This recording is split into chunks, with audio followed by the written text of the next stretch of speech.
Well, moving on now, the big story this afternoon. In a landmark judgment, the Supreme Court today backed free speech and ruled that liberty was fundamental. The Apex Court ordered the immediate release of journalist Prashant Kanojia and came down heavily on the government of Uttar Pradesh and the police of the state for jailing a journalist for alleged anti-establishment tweets. The Supreme Court asked why arrest, as no murder was committed. Therefore, it was unfair to keep this man behind bars. Well, BJP MP Dr. Subramanian Swamy is joining us live now on the broadcast. Sir, good afternoon. My first question to you is, do you also feel that the UP police perhaps acted in haste and the arrest of this journalist was arbitrary as pointed out by the court? Well, first of all, the UP police was not wrong in saying a crime was committed. And the Supreme Court has also upheld that. They said he has to take bail. And he will be prosecuted. The prosecution case has not been quashed. All that has been said is that for this particular crime, he need not have been arrested because that's depriving you of your liberty. So I would say that the maximum one can say is that the UP police need not have taken him to custody. But as far as registering the case, and it was a very objectionable statement of that person, getting some woman to say that she was in love with a sannyasi, and that he should now give up his sannyasihood and move in with her.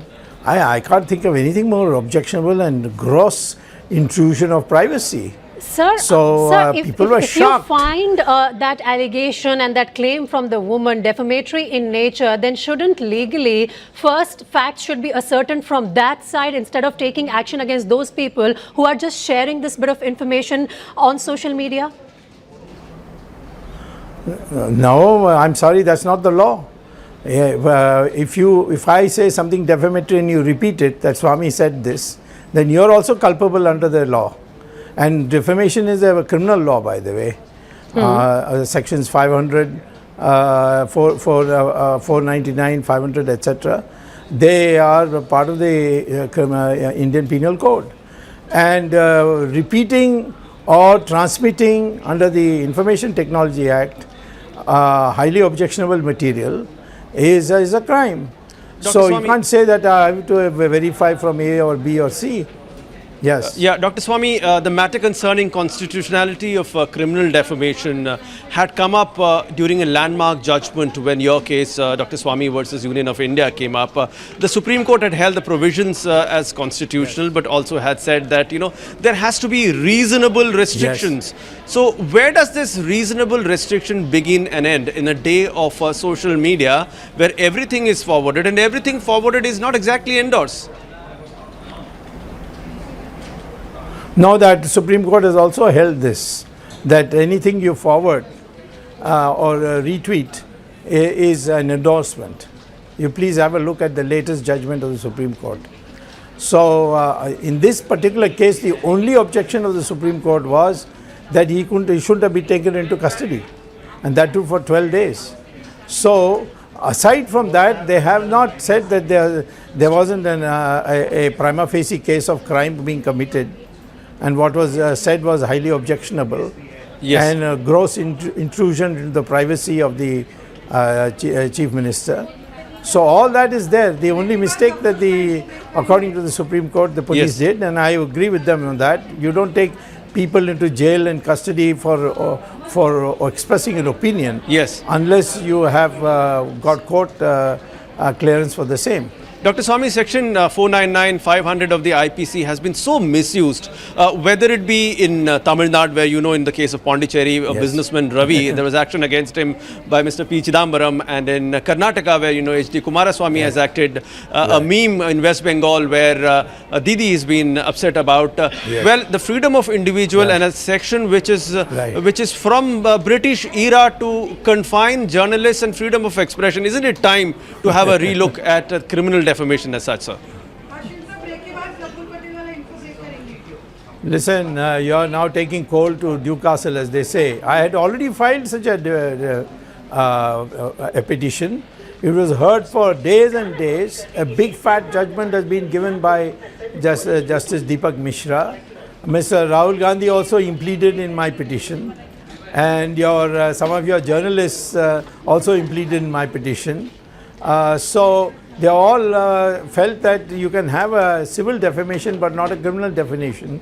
Like in the United States, you have only civil defamation, no criminal defamation. And even Britain, from whom we have copied this, they have also scrapped it in 1993, the criminal defamation. So I personally feel, of course, it's ridiculous in this 21st century that you should be criminally liable and lose your liberty for what you have said. You should lose your liberty only when you have committed a crime where physical hurt is there, or betrayal of the nation is there, or some catastrophic event has taken place, but not for uttering something defamatory that you can have as a civil wrong. That I have argued, but the Supreme Court didn't accept, and I'm sorry, the BJP government also sent that Attorney General, who is no more, thank God, is an Attorney General of our party, of our government, and Mutul Rohde, and he argued all kinds of rubbishy arguments he gave, and unfortunately that held the thing. I think the BJP government should reconsider this and come within the the international movement now. Okay. Say many African countries have also removed it, and I fully support the removal of criminal defamation. Right. Dr. Swamy, coming back to this particular case of journalist Prashant Kanodia, you also say that while a crime might have been committed, but this does not deserve arrest. So do you think Yogi Adityanath should have intervened before this verdict of the Supreme Court? And now he certainly can't distance himself from these arrests, sir. And it's not just Prashant Kanodia. There are 4 others at least who have been arrested on similar charges. The problem is most politicians don't know the law in this country, and they have advisors, and they must have the guts to tell the Chief Minister that you're doing wrong. In this country, if I were to tell the Prime Minister you have done a wrong thing in law, people say, oh, I am about to defect and go to some other party. You know, there are all kinds of pressures are being built, including by your media. And therefore, I think, yes, he has committed a mistake. He should have, when he heard that this arrest has taken place, he should say, present him before the magistrate and see whether bail can be given. He could have taken bail.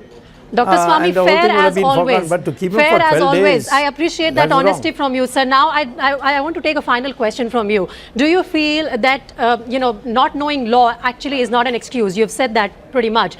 Do you feel now a case should be registered against these overzealous cops who actually took it upon themselves to impress their chief minister, took note of these tweets, suo moto, and then went on to arrest the man? Yeah, you can file a suit for damages. You can get money for false arrest. Nobody has done that so far in our country, but in America it happens all the time. So I think his lawyers should file a suit for damages, saying that for 12 days you have caused me trauma and I've suffered so much mental stress and so on. You can claim, say, maybe 4 or 5 crores in the process. Right. Dr. Subramanian Swamy, thanks very much, sir. Appreciate your honest and direct answers on this broadcast. Thank you very much. I'll move on now.